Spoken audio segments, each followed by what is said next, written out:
How's it going, everybody? Welcome back to another edition of the Ad Podcast. We are back from our 2-week road trip through Mexico and the Philippines. So we'll be back to the regular scheduled programming. Today, we've got an exciting guest for you guys. I met Vince. Well, I didn't actually ever meet Vince. I invited Vince to a dinner that we did at Tech Week. I think it was last year or the year before, probably. And I know he came. We sat at different tables, unfortunately, but I don't think we got a chance to connect. But when I saw what you were building, and I thought it was interesting, and was excited to have you out at that event, and of course, to join us on the show now. So Vince is a chief marketing officer at Mustard Love. Mustard Love is a platform that helps restaurants connect with local influencers and drive measurable ROI from influencer marketing.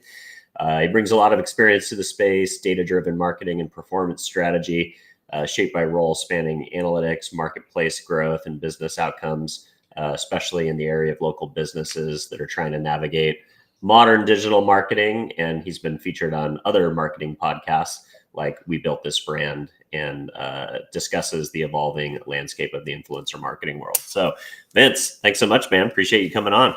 Thanks for having me. It's good to see you again. Yeah, for sure.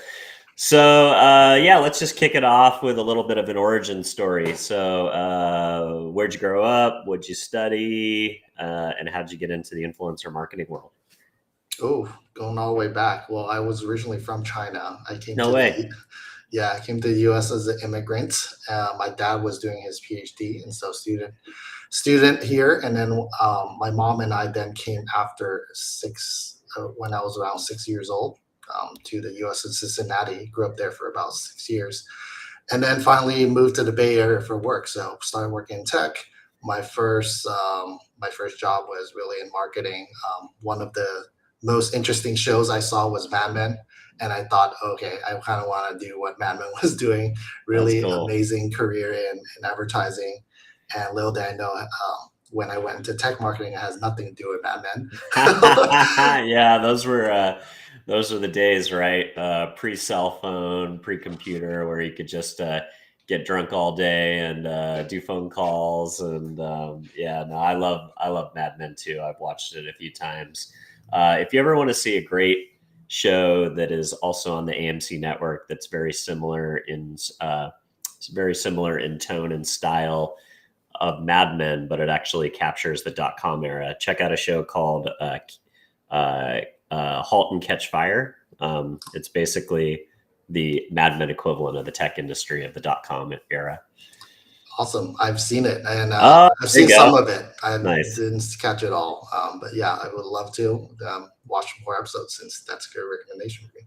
Yeah, I love it. All right, so got excited about it. Advertising, went up into the Bay Area, and kind of quickly saw that these days, advertising and marketing means a lot of things that are very different than the Mad Men days when we were programming for radio, television, and print.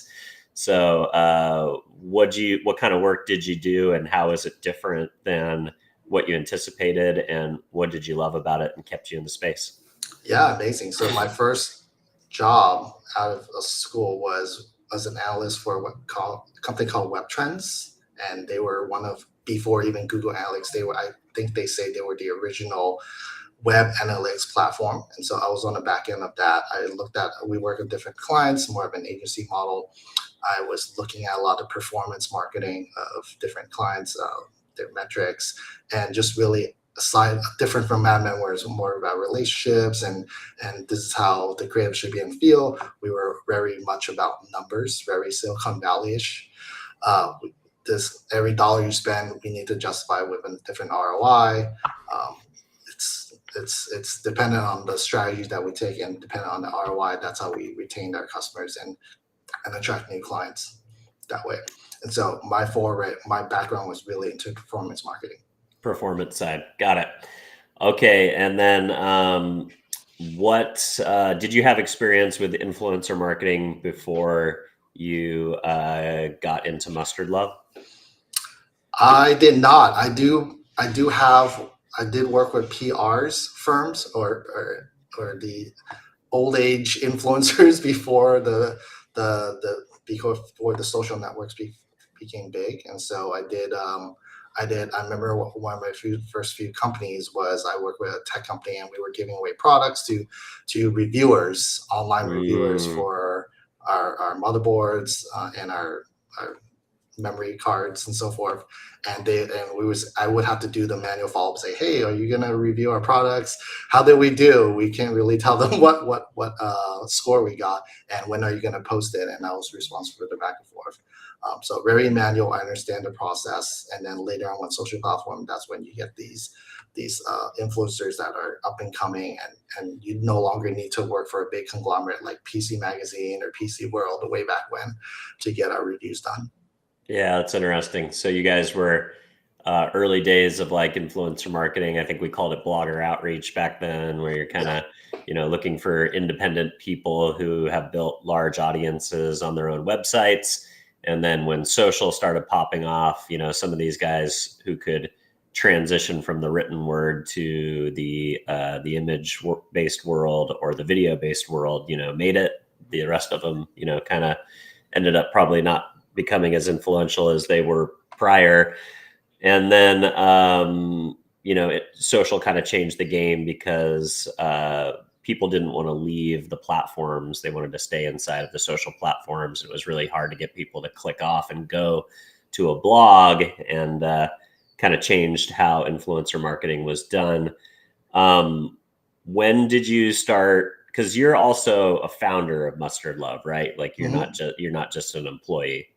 That's correct. Yeah, I came after the initial version 1 of Mustard Love came about. So the Okay. initial concept, made by David Current and Diana Mike, they were the original founders. The version 1 was all about creating a platform for influencers to do affiliate marketing with the big companies like Uber Eats and DoorDash. If they were to create food content and they were to push traffic to these platforms, they would get a percentage of the sales. That Hmm. model didn't quite work out, as influencers themselves are job seekers in a way. And so to ask how we want to monetize to them is we're asking them to pay like a $30 monthly subscription fee. But a lot of times influencers, if they're not getting a lot of contracts or they're not getting the ROI on their end, they're not going to pay the $30. So I came in on version 2 pivot, is when we're now monetizing with the restaurants themselves. So restaurants themselves are more of the clients. They want influencers to promote their products, and so we would ask them to pay, and then influencers would come in and promote their products. Yeah, I love it. So I've been in influencer marketing for most of my career. Like you, I started off in the blogger space. My first agency helped brands partner with celebrities and PR firms to embed stories and hyperlinks on big celebrity news websites like TMZ, which got 36 million unique visitors per day before Instagram came around, and you could go to Instagram to see what your favorite celebrities were up to. So I think our career tracks a little bit in that regard. Um, in my 15-year career in influencer marketing, I've never done a influencer marketing campaign for a restaurant.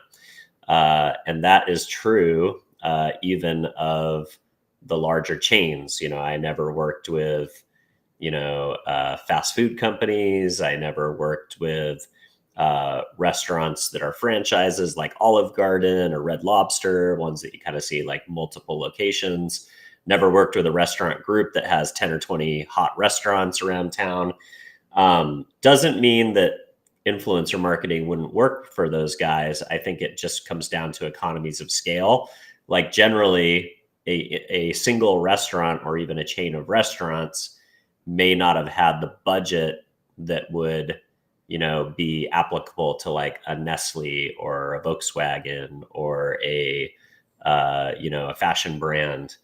So, what got you thinking about, restaurants as a ICP, as the client, and how did you need to think about influencer marketing and approach it in a way that was different in order to make it a offering that they would be excited about, but then also, creators would be excited about?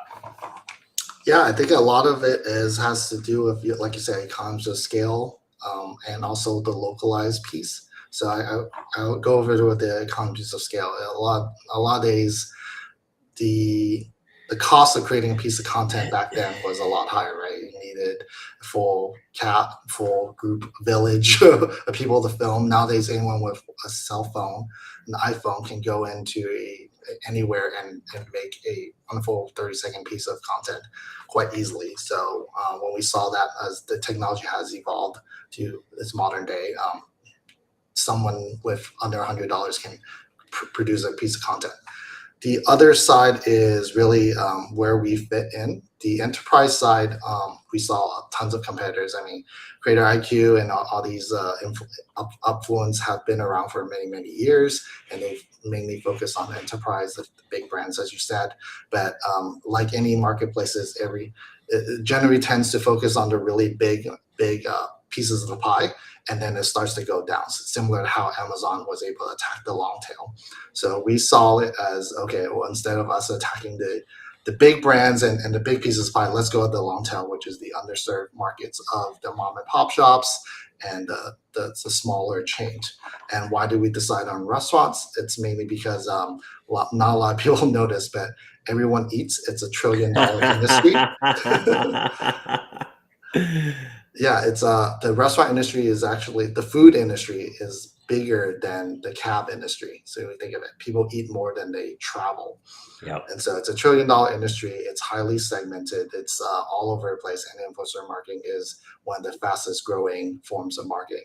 And when you have two highly segmented industries that have a really big market cap in general, you need a technology piece that hasn't been historically been serving this segment of the market, and decide to, let's build something that connects the two together. Yep, I love it. I think that's awesome. There's a couple of insights that I've noticed. So I was doing a consulting gig for a startup canned wine company here in San Diego, and they were getting most of their push through at fast casual restaurants that happen to have liquor licenses, because most of those places didn't have a wine option, and if they did, it was bad, and you'd have to have glasses and corkscrews and stuff. So it's just a really logical place to have canned wine was inside of a casual restaurant that also had a liquor license. So when they did their initial launch, they're a San Diego-based company, and they were attacking the San Diego market. So I did a fairly deep dive into the San Diego specific influencer ecosystem. And what was interesting is that if you start to try and look at for influencers that live in communities outside of Los Angeles and New York and Salt Lake City, where kind of like creators happen to live in huge quantities, generally local influencers, for whatever reason, most of them start off in the food space. So like they are like local people who just like are passionate about food and eating out, and they go around and they review restaurants, and then after a while they start to build a following, and then they get invited by other restaurants to come eat for free, and then they start to get paid, and then they start to get invited by other small businesses to do content even outside the restaurant space. So I'd say like of the 30 influencers that we use for that wine brand, half of them were food specific, and then the other were just like things to do in San Diego, basically, and food was a big part of the content. So you obviously have tapped into like the supply side very well there. Why do you think local influencers tend to be food focused or restaurant focused, or focused on like things to do in their local cities? Yeah, a couple of things is, I think generally if you look at food content, it tends to be very happy. And so when we were initially starting this business, we saw, okay, what is the most amount of pieces created that is food generating? We saw like over 50, like you said, 50% of a lot of the pieces of content tend to be food oriented. And we're like, okay, well, I think we're onto something, because the penetration of the food industry for the influencer marketplace is fairly high. And there's also a demand from a highly segmented industry. So in a way, we saw that we were just following the market, right? People were already doing this for free. And I think a lot of people, even you and I, we go on to restaurants and we would film like a short story about, oh, here's an amazing look. And generally restaurants also tend to create very appealing types of food products to attract customers or influencers in this case. And so it's already being done. It's just I think the logistics was kind of difficulty. And I've heard from restaurant owners themselves, they just don't like dealing with the back and forth. And when we came in, we're a lot like what Uber was trying to solve, right? You would call a taxi cab, it would show up sometimes. You don't know if they're going to show up, and it needs to do something, but you're not quite sure how to do it.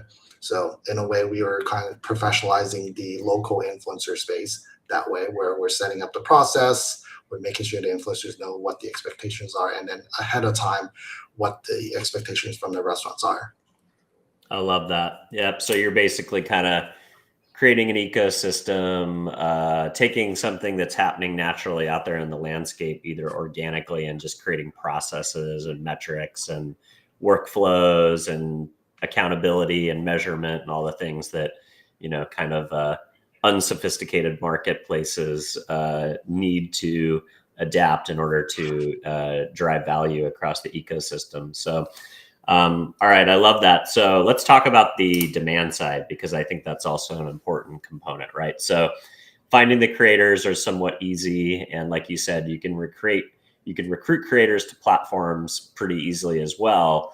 The hard part is like making it sticky, because if they don't get regular deal flow, then they're going to bail, right?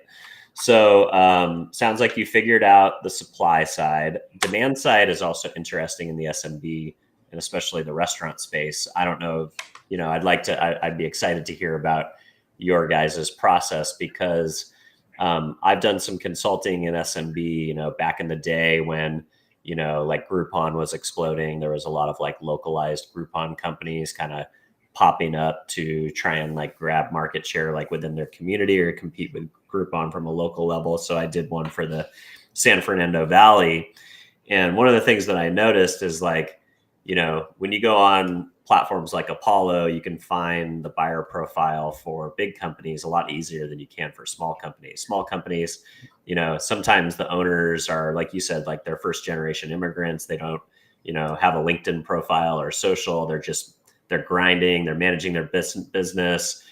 Restaurants have tight margins. They're notoriously, some of the busiest people in the world are people who own and work in the restaurant industry or the food service industry.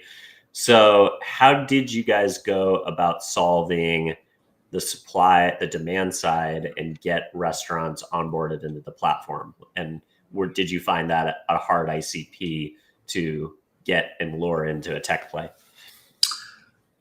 There's definitely a lot more feedback we were able to gauge as initially we first did door to door, you could start asking. Wow. So you guys literally did it the old school style, and you door knocked.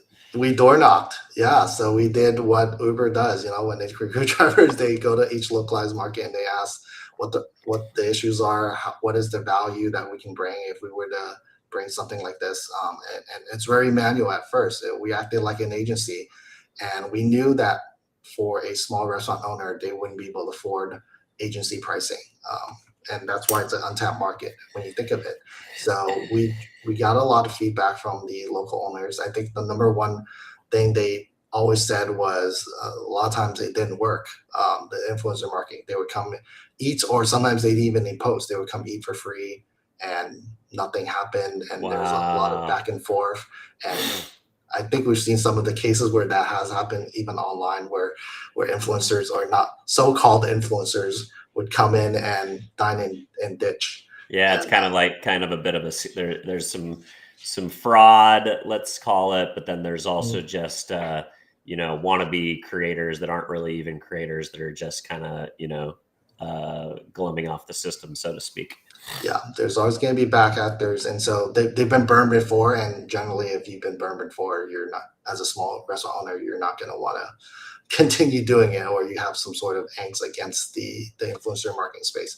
So what we really wanted to do was focus on it. We needed to create a marketplace of vetted influencers, where these are similar to Uber, where it's not just influencers doing one-off deals. they had to build a reputation system through our platform or our marketplace. And if they have a reputation with us, if they ever burn a restaurant, they're burning two relationships, one with the restaurant, one with us. So that's the insurance in a way when you think of it of what we offer. The other part is measurement. A lot of restaurants, they say, "Oh, I don't see any lift," and then say we are trying to professionalize the process. So a lot of times, I think a lot of them say like, "Oh, I want one post from whoever, 300,000 followers. I should expect maybe even 5% of them will come in, become customers." That's really not the case. What we see is it's about repetitiveness. They have to come in and post from various different forms, and then there's fear of influence. The fear of influence of influencers will tend to get people thinking about the restaurant, and do the months. We usually see about lift in 3 months time in our case studies. We have it all on our website, and usually in 3 months time they should see about a 3x ROI. Wow, that's awesome. So you also had to not only kind of go in and tell the restaurateurs about, kind of get them to thinking about like, oh, like, well, here's a serious platform where there's influencers that are vetted that aren't going to burn you. But you also had to reorient their expectations. You couldn't expect one-offs to perform. It was really about long-term multi-touch attribution, because if people see one post, they're like, oh, they're just getting a free meal or they're just getting paid. But if they see people over and over and over, then that repetitiveness starts to get them to, enter the trial phase and then eventually, become a customer. Yeah, you and I as marketers know this, right? We've been embedded in repetitiveness is the key to good marketing, but a lot of restaurant owners, they have no idea. And that's why they hire expensive agencies to tell them that these are some of the things that you need to do. But we're trying to professionalize that through our platform. Awesome. All right, let's talk Well, yeah, I want to get into economics and we'll come back to measurement. So let's talk economics. So, you mentioned something that is kind of known throughout the creator ecosystem, which is like a lot of times when these budding influencers or these local influencers start to build the following, the first thing that they get, the first email that they will get is generally from restaurants or other SMBs saying, hey, I'd love to do a trade, right? So come in, I'll give you a free meal, and if you post, right? So what is the business model? Because I think for some influencers that free meal is actually valuable, right? Because like you said, humans have to eat 3 times a day. And if you're a creator, subsidizing your eating out bill, especially, you hear about the millennials with the $20 avocado toast. Like if you're getting that avocado toast for free, that actually is a meaningful input on your bottom line if you're trying to be a professional content creator to get to eat somewhere or multiple places for free. That actually means something. But then eventually creators get to the point where that no longer is interesting and then they want to get paid as well. So do you guys think about kind of the free exchange of content for food as a component of the business model, or do you only work with creators when they get into the range of compensation where they should and could be expected to be paid in addition to getting like a free meal? Excellent point. That's actually one of the biggest contentious points is the influencers themselves want to be paid, obviously. But if you're I believe when I looked at the metrics, anyone under 10,000 followers tend to be okay with free food and be able to film a piece of content that they can grow their followers. Anyone above that generally wants some sort of cash comp on top of the food credit. What we do is we're more like a marketplace. We don't dictate whether there's cash comp or free food. Think of it as like a job board. You would post on here, depending on the restaurant. A lot of times what they do is on the first go, they would just post on free food and then see who applies, right? We would blast that to all the local creators, all the different metrics, usually depending on the area. Like LA area has 2,000 different food specific influencers that would say, hey, who's interested? And if they raise their hand, if they get enough slots filled, then we don't need to up the contract again. But if there's not enough people that apply, then we blast it again and say, hey, now there's $100. And then the influencers will come in and see who applies. Usually you get a better quality or higher following and higher quality content filmed through a paid compensation. What we saw was comparing to. So it really depends on the restaurants and their willingness to what they're willing to offer. But generally, that's what we see is that cash comp does make a difference in terms of better quality and higher following count. Interesting. And is there maybe the middle ground, which is like a gift card, which they can either use, when they want to, but they could also resell it, if they wanted to? Yeah, that's really depend on. I mean, we consider that because kind of the cash comp, but we can think of it as coming back. And generally, I think you have to. I think the restaurant owners have to also treat the influencers as potential customers, right? They can't treat them separately. And so, if they were treated right, though, they generally want a favorable review for your restaurant. And so, a gift card or even the owners coming in and saying hi or or creating a table that's very specific to the influencers themselves makes them feel special, just like any other customers. And we see that generally when the owners themselves go the extra mile in doing that for the influencers. They generally get better content, and even the followers see that as like, oh, it's this pretty unique place that the owners came to speak to me, and feel like you get a special treatment out of it. Yeah, that's cool. I think that's an important point, especially when you're an early stage brand. Your influencers are basically just your customers that happen to have a following. So they should also be thought of as such. And then, something that you also mentioned before, like Uber and DoorDash and Yelp. I remember when Amazon started allowing videos in their product pages. The brands that were including videos in their product pages, their conversion rates went up by 25%. Obviously, the content that the influencers are creating is great to go out on their platform to drive awareness and drive potential customers in the door. But then there's another component that content gets to be used for your own social. And if a restaurant is running a restaurant, they might not have an in-house social media person or an agency. So this becomes a pipeline for content for their own social media. But then there's also this third use case, which is like using it for ads in other digital channels, but also using it as a video that you can post on your Uber page, your Uber Eats page, or any delivery service. You can post on any reviews page like a Yelp. Are you seeing restaurants use the content that they're creating on Mustard Love in other places, and where and how is that content impacting the bottom line in some of these other important channels? 100%. That is usually what we recommend in terms of growth. So we had a client that was doing that exact process over a course of a year, and he saw 12x ROI investment. And because the pieces of content production is so low nowadays, under $100, as I allude to, not only when you use influencer marketing, you're tapping into their followers, but they're becoming your creative team.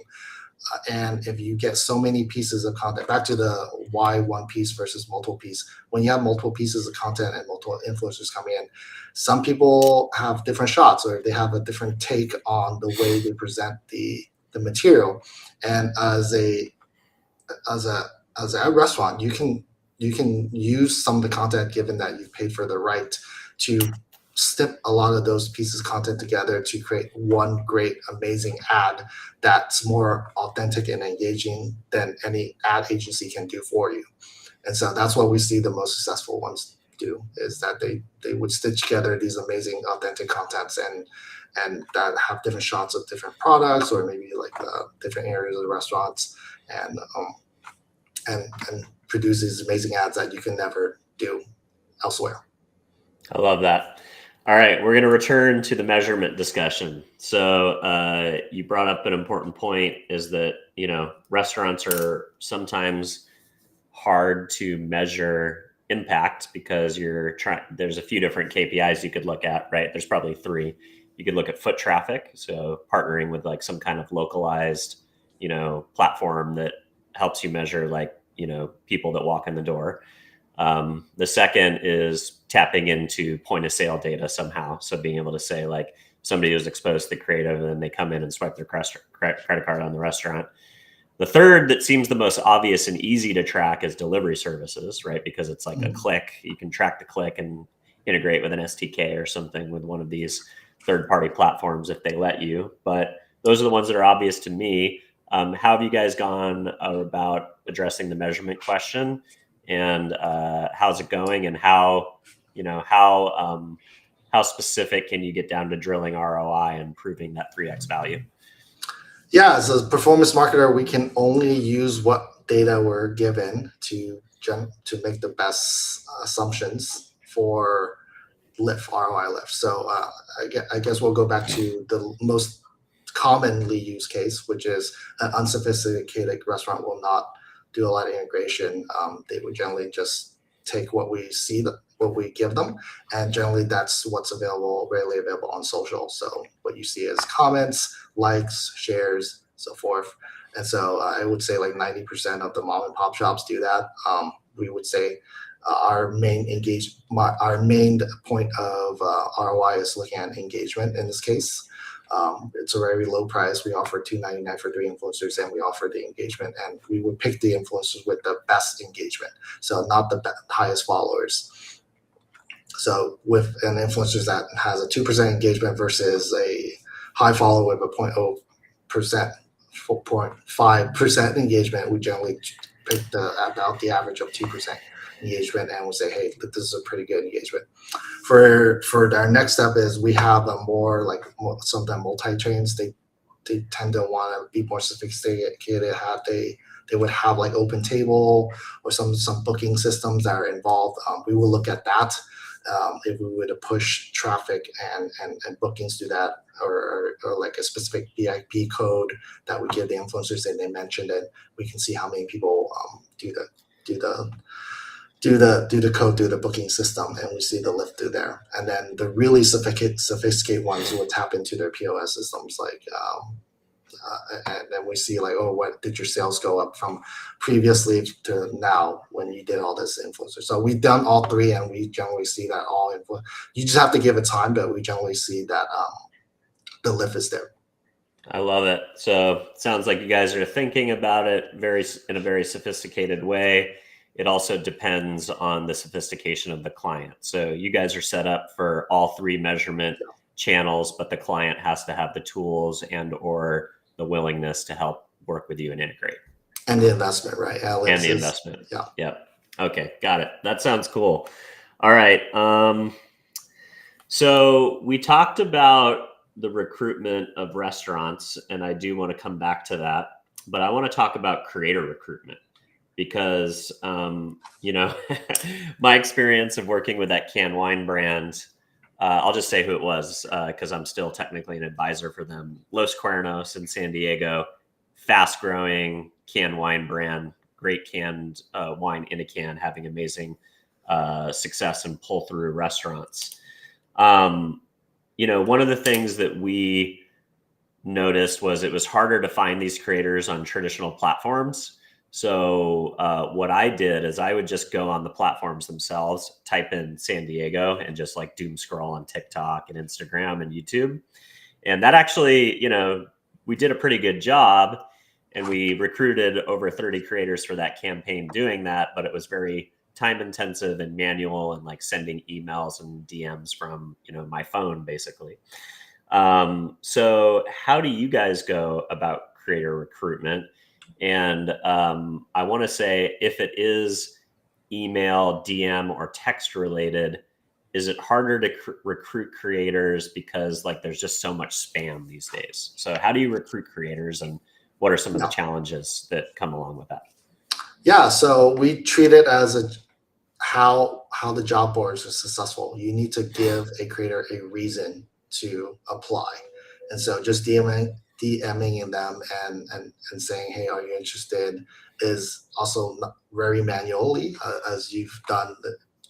You've only been able to reach out 30 of them, and maybe some said yes, others said no. What we do is we reach out to thousands, and you can do that with tech. That's one way. But not only are we just spamming them and saying, hey, are you interested?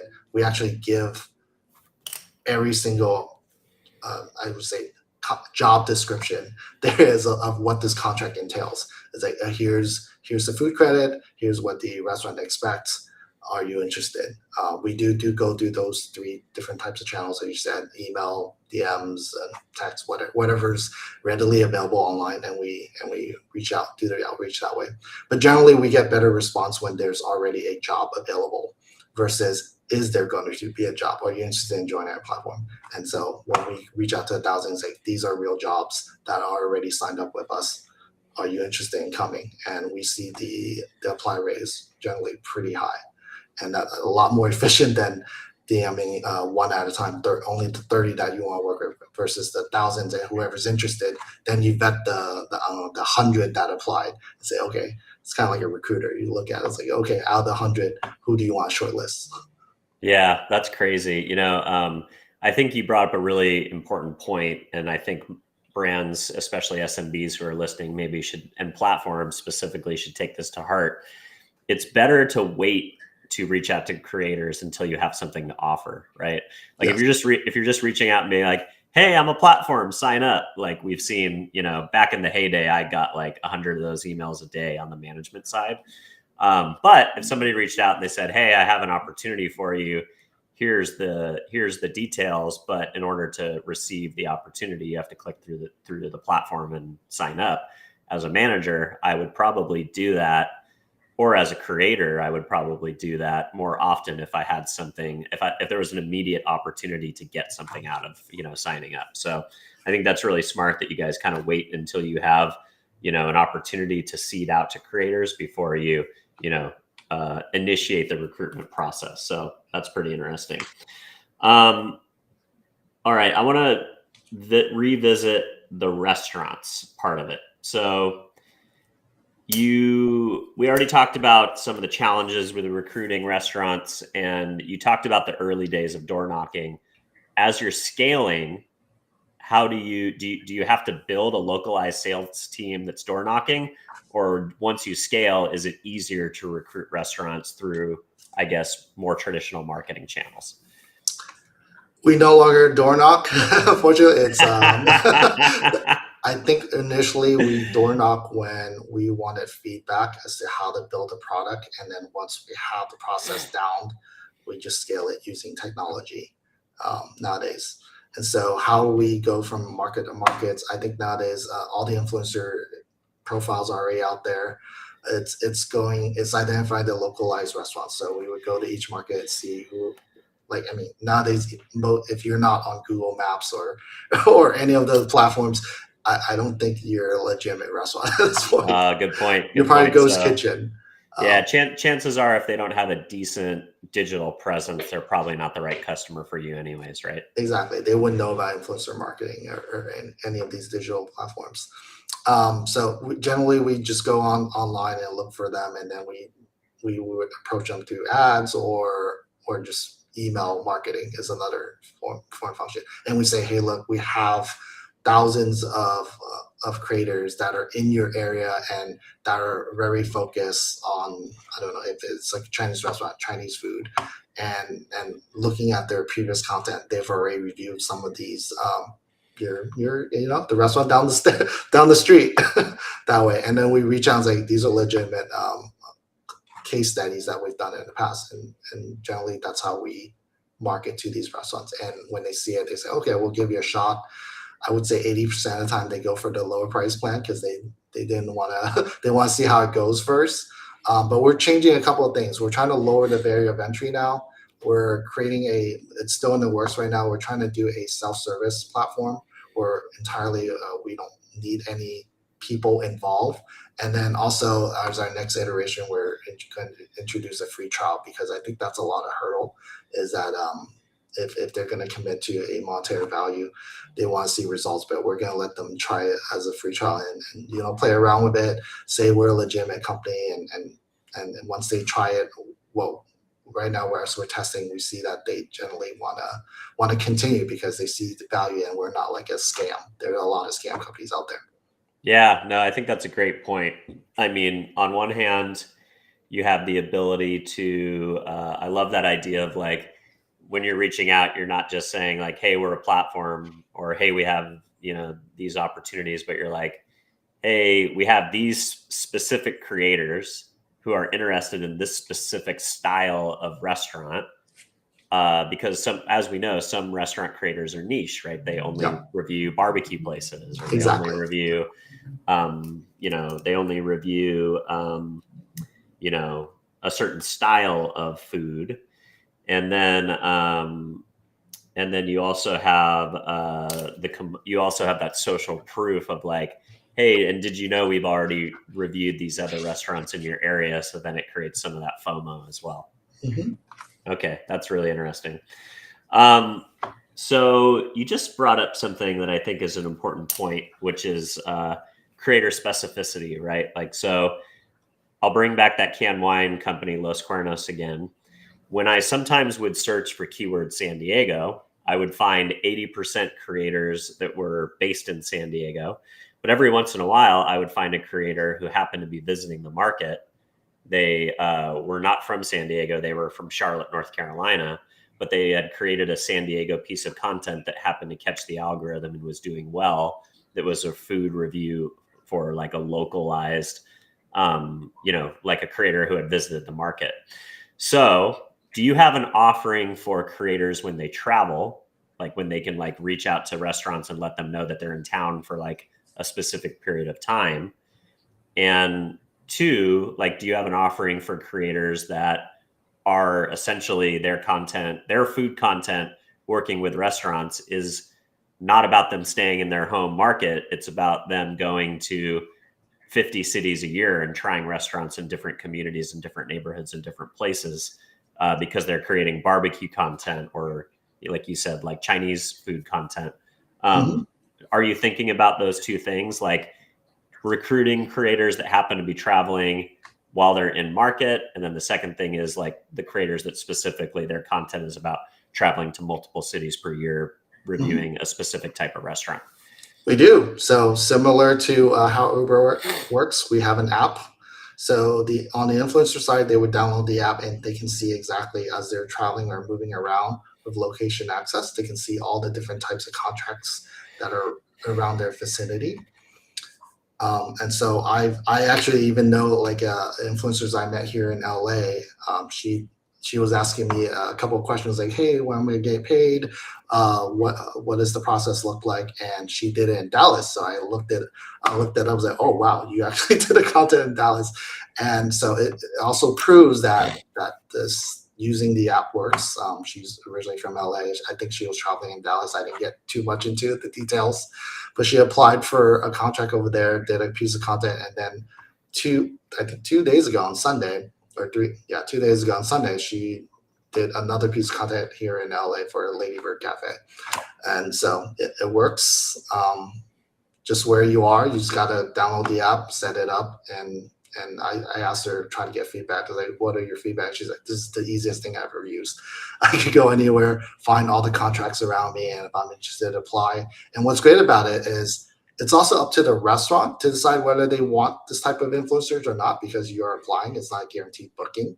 If the restaurants themselves, if they ever review the profile and say, hey, look, this person's not from here, they can always reject that type of application.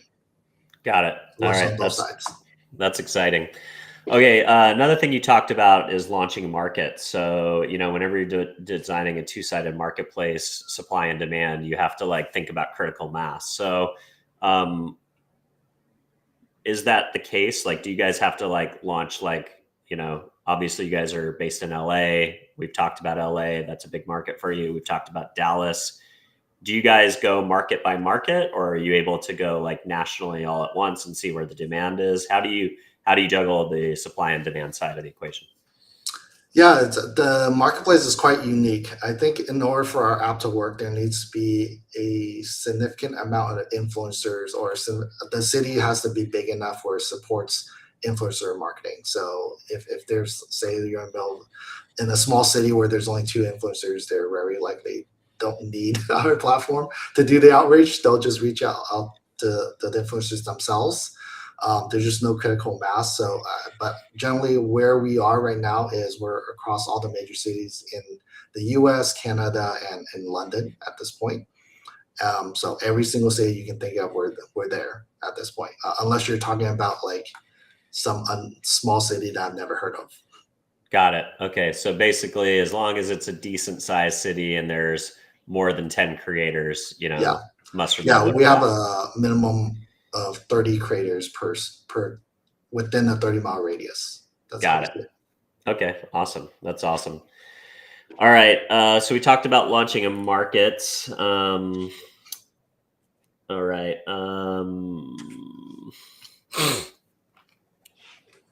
Okay. So, excuse me. Whew. Bless you. Allergies are spiking today. Excuse me for that. All right. So, something else that's interesting is that there is a group of brands that I would say is a step above the restaurant that would be very interested in your platform. So, think about like beverage brands, right? So, like theoretically, I could go and create my meal at a restaurant, but I could also order a Coke and put it on the table, right? Or I could, in the example of my client, Los Cuernos, I could go to Board and Brew, where I know Board and Brew exists, but they also have Los Cuernos and kind of do like a 2-for-1 campaign in a way. Or there are brands that are also targeting restaurants and creators, like say like Toast, right? Like Toast is the point of sale technology that mainly supports small businesses in the restaurant category, or Uber Eats, etc. Have you ever had a campaign where you could work with a national brand because of the type of creators that you work with, but also the context of like dining and like that association with their, one of their pillars or platforms? Or like a client like mine, like Los Cuernos, which their clients are more often the restaurants, not necessarily consumers. Like they only sell through the restaurant channel. So how are you thinking about that as a way to do bigger Mhm. deals? We are expanding beyond restaurants. So our philosophy is localized influencer marketing. So when we talk about localized, it's really sending someone from A to B and all the logistics involved in that platform. That can stretch across not just the food space, but also beauty salons or massage places, or hair salons, for example. So we're thinking about that, and then there's also the hotel industry. If they want to stay at a specific location in a hotel, we can also do that. In terms of what we already have accomplished for the brands, we have a brand called Doughy. They're national. It's not my account, so I don't know the specific, but they are national. They're trying to do a localized presence in the areas where they do have presence with the local store. There is an account I know that there's called Aussie Select. They're a kind of like a meat brand. They're sold in Costco, so they would have influencers go into the Costco and talk about, hey, I found this meat brand here's at the local Costco at this address, so their followers know where to get it, and then they would take the meat and do something, take it home and do something really cool, like do like a charcuterie board for the piece of content. Yeah, that's awesome. Like, that was going to be my next question is like, obviously you guys have built this ecosystem for restaurants. Seems like it could be applicable to any small business essentially. So you could do it for car washes, you could do it for body shops, you could do Yeah. it for basically anything that you go to Yelp to find.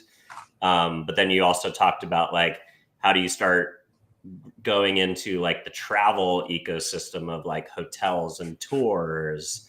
And I mean, it's really just a great way of kind of building, like you used restaurants as a proof point, but you really have the ability to kind of go after all these other SMB channels. How do you do that in a way that doesn't dilute from the core brand and the core consumer? Like how do you do that in a way that's structured and focused without making it too cluttered and too confusing? Yeah, we're a startup. We're figuring that out right now. That's why it's a limited release. I don't think a lot of people know about, or it's not even available on our website at this point. We've only reached out to a specific type of select few clients to see how well it tests out, and so at this point we're experimenting with all these different verticals. I love that. All right. Last question. It wouldn't be a marketing podcast if I didn't ask you about AI. So, AI obviously is at the tip of everybody's tongue in regards to marketing.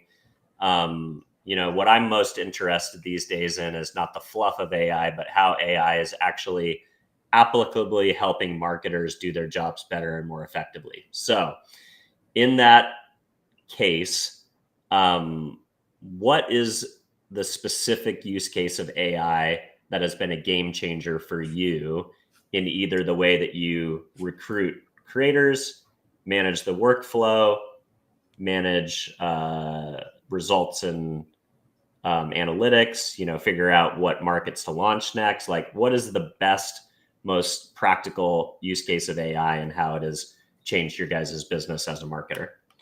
Yeah, we're a tech company, so we're using AIs in all forms of everything we do. So in marketing outreach, we use AI to send very specific emails to each restaurant where it's not just a template you're copying. We use AI for the matching process, similar to how Uber uses AI. There's so many different data points for each specific restaurant. We would match them with the right creators or invite the right creators based on those data points. And then the other two AI forms that we're working on is really a lot of times our clients, especially the mom and pops, they don't know anything about marketing, and they would hit our customer success team for kind of strategies like, hey, how many creators should I recruit, or how long does it take to see customers come in? These are pretty commonly asked questions where we're trying to AI that portion where we can train a model and respond via AI versus them calling us for strategy. And then our final iteration that we're working on is how can we even get restaurants to onboard without actually talking to a salesperson at this point using AI.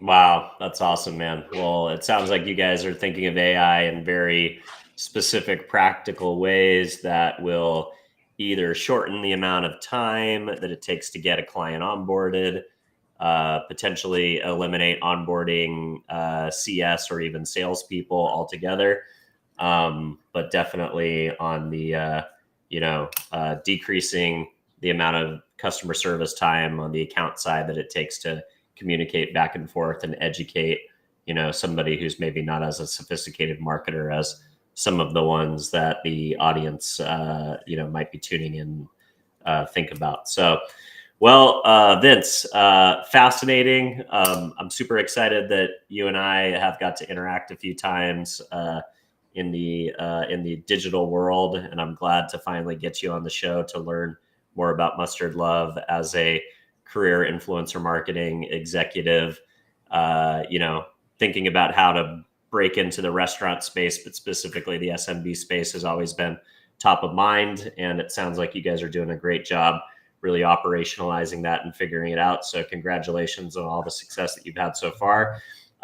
Where would you like to send the audience if they want to learn more about Mustard Love? Definitely go to our website. So www.mustard.love. It has all the information they need, including our pricing. We are public facing on our pricing, and they can choose the plan that best fits them. That's amazing. All right, Vince, thanks so much for coming on the show. For those of you who are following along at home, if this is the very first time you are seeing the show, don't forget to give us a follow or a subscribe. If you are listening to the show, a honest review on whatever platform you happen to be listening on is how we find a larger audience organically. And last but not least, if there's a restaurant owner in the world or a small business operator, maybe an influencer who could use some free meals to subsidize their busy schedule or just wants to get out there and eat more, or if there's maybe a brand marketer out there that's trying to tap into this localized influencer play, or maybe even get in front of some of these restaurants that Vince and his team have aggregated, don't forget to give the show a share. And with that, I will go ahead and bid you a good morning. Thanks, Vince. Appreciate you. Thank you.